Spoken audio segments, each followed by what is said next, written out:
साथियों, हमारा भारत पवित्र स्थलों और तीर्थों का देश है। ये गंगा, यमुना, सरस्वती, कावेरी, नर्मदा जैसी अनगिनत पवित्र नदियों का देश है। इन नदियों के प्रवाह की जो पवित्रता है, इन अनेकानेक तीर्थों का जो महत्व है, जो महात्म्य है, उनका संगम, उनका समुच्चय, उनका योग, उनका संयोग, उनका प्रभाव, उनका प्रताप, ये प्रयाग है।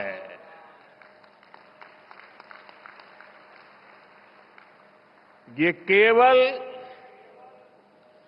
3 पवित्र नदियों का ही संगम नहीं है।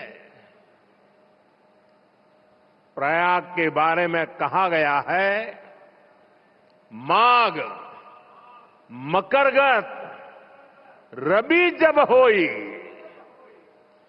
तीरथ पति ही आव सब कोई।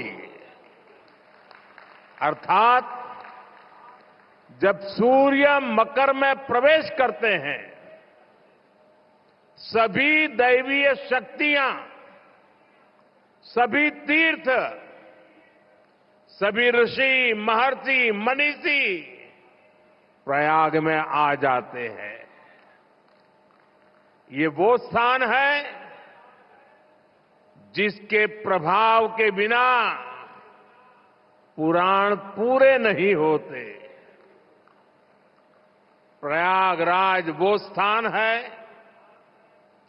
जिसकी प्रशंसा वेद की ऋचाओं ने की है।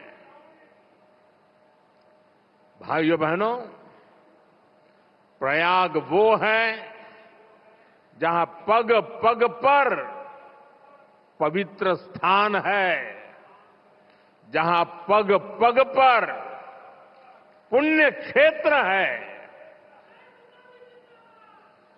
त्रिवेणीम माधवम सोमम भरद्वाजम च वासुकिम वंदे अक्षयवटम शेषम प्रयागम तीर्थनायकम। अर्थात त्रिवेणी का त्रिकाल प्रभाव, वेणी माधम की महिमा,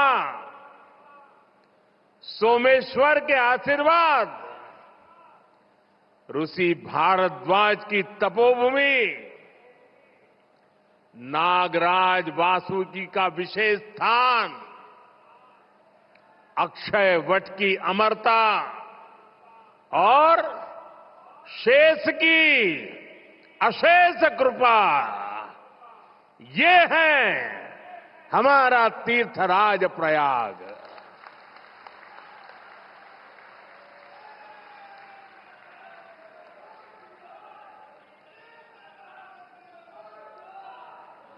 तीर्थराज प्रयाग यानी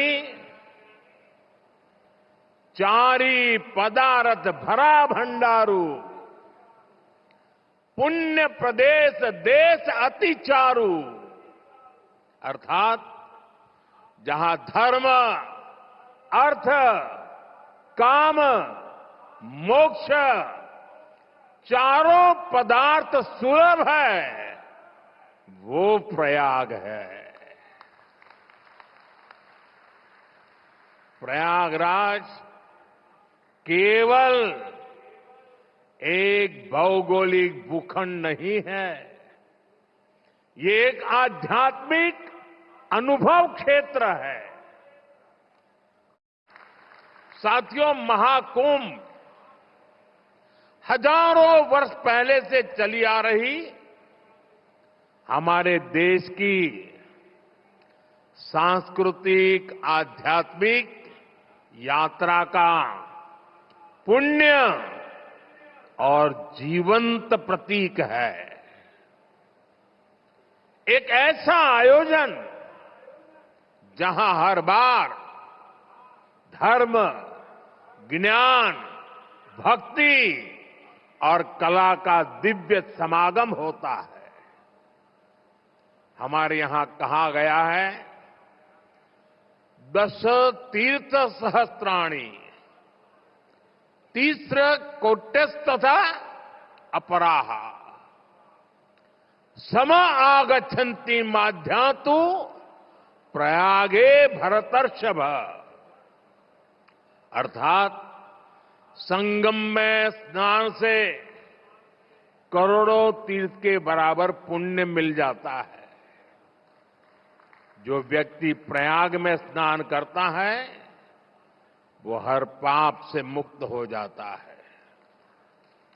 राजा महाराजाओं का दौर हो या फिर सैकड़ों वर्षों की गुलामी का कालखंड, आस्था का ये प्रवाह कभी नहीं रुका। इसकी एक बड़ी वजह यह रही है कि कुंभ का कारक कोई बाह्य शक्ति नहीं है। किसी बाहरी व्यवस्था के बजाय कुंभ मनुष्य के अंतर मन की चेतना का नाम है। ये चेतना स्वतः जागृत होती है। यही चेतना भारत के कोने कोने से लोगों को संगम के तट तक खींच लाती है। गांव, कस्बों, शहरों से लोग प्रयागराज की ओर निकल पड़ते हैं। सामूहिकता की ऐसी शक्ति, ऐसा समागम शायद ही कहीं और देखने को मिले। यहां आकर संत, महंत, ऋषि, मुनि, ज्ञानी, विद्वान, सामान्य मानवी सब एक हो जाते हैं। सब एक साथ त्रिवेणी में डुबकी लगाते हैं। यहां जातियों का भेद खत्म हो जाता है, संप्रदायों का टकराव मिट जाता है। करोड़ों लोग एक थे, एक विचार से जुड़ जाते हैं।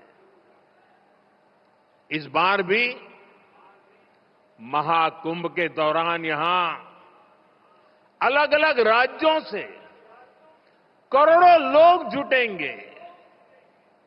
उनकी भाषा अलग होगी, जातियां अलग होगी, मान्यताएं अलग होगी, लेकिन संगम नगरी में आकर वो सब एक हो जाएंगे।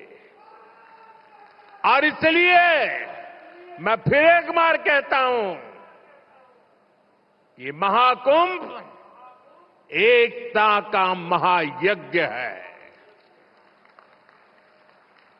जिसमें हर तरह के भेदभाव की आहुति दी जाती है। यहां संगम में डुबकी लगाने वाला हर भारतीय एक भारत श्रेष्ठ भारत की अद्भुत तस्वीर प्रस्तुत करता है।